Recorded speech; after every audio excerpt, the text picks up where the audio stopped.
Praise lord my dear friends.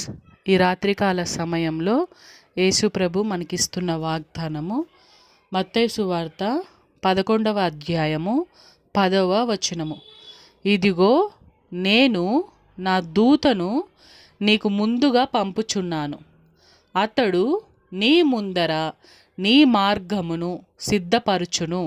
ఆమేన్.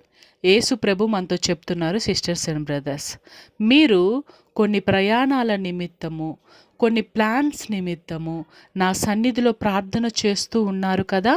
మీ ప్రార్థన నేను అంగీకరించాను కాబట్టి నా దూతను మీకు ముందుగా పంపుచున్నాను. నా దూత మీకు ముందుగా వెళ్ళి మీ ప్లాన్స్, అదేవిధంగా మీ ప్రయాణాలు మొత్తమును మార్గాలన్నిటినీ సరాలము చేస్తుంది. అదేవిధంగా ప్రతి ప్రయాణము, ప్రతి పని మీకు క్షేమకరముగా నా దూత వెళ్ళి చేస్తుంది అని దేవుడు మనతో చెప్తున్నారు. దేవుని కృతజ్ఞతాస్తుతులు.